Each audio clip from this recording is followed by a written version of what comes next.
I've been involved since the very beginning of West Cheshire Poverty Truth Commission and sat on the steering group before the commission was even established or the team were in post.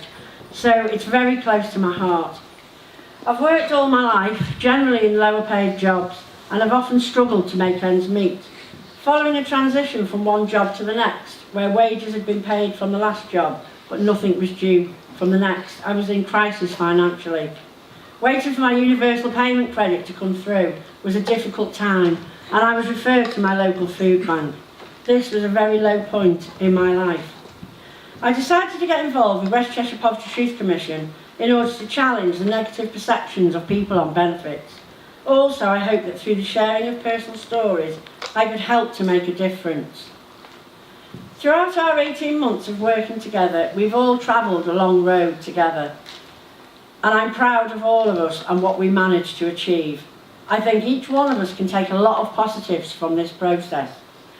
Working with civic and business leaders, Henry from For Housing in particular, who was my other opposite half, has built my confidence no end. He's been a great source of support in my efforts to find work, and following his rejigging of my CV and giving me access to a member of his staff to offer me interview techniques, I secured a fabulous job and I've just passed my first 1 year anniversary there. I think it was late Steve Jobs that said, find a job that you love to do and you'll never work another day in your life, and that's certainly how I feel about where I am. Okay. Henry and I have had a good working relationship and I feel that I've learnt a lot. I'm sure that I've taught him a thing or two as well.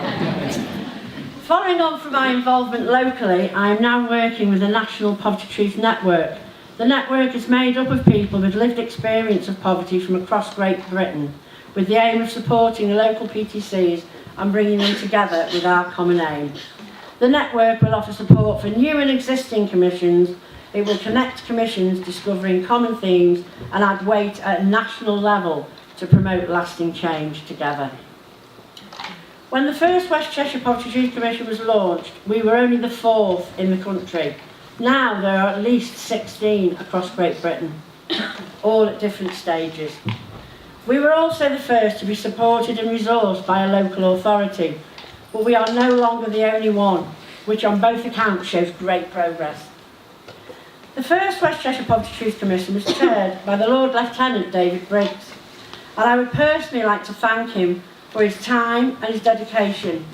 He didn't just turn up and chair our meetings, he raised the profile, opened doors and got people to take notice and listen. I'm sure he would be the first to acknowledge that by being involved he also went on a massive personal journey, and I know he continues to champion the work of the PTC. So from myself and everyone involved in West Cheshire Poverty Truth Commission, our thanks go to you, David.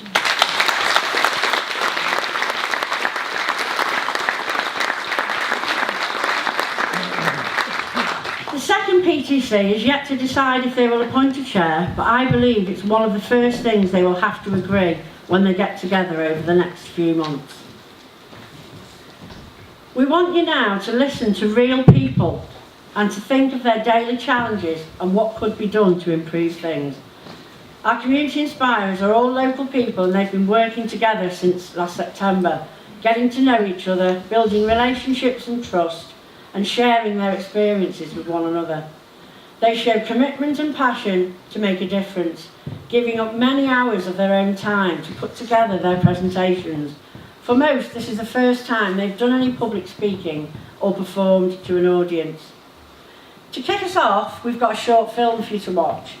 A small group of community inspirers known affectionately as the Northwich Crew spent the day with a filmmaker, and this is the result, a film called Left Behind. I've worked most of my life, yeah, but I took time out when I had my children, took a bit of time out, but then I started.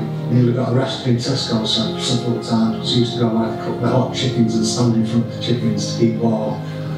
It was just so cool. It's not fair to people that's worked all their lives. It's a cruel system. 35 hours, job search.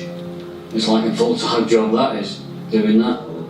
The job centre has put me down to 16 hours, which is better for me.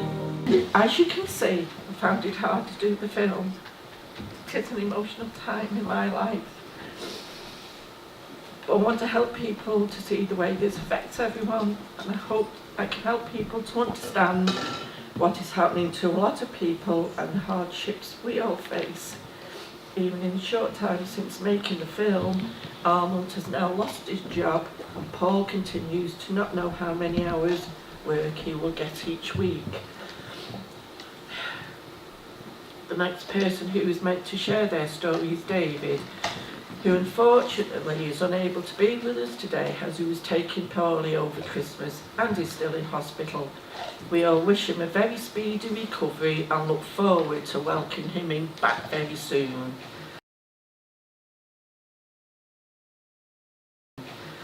Now, two of our inspirers combine. One is going to present her poetry, and this is supported by a dance interpretation delivered by Billy Joe.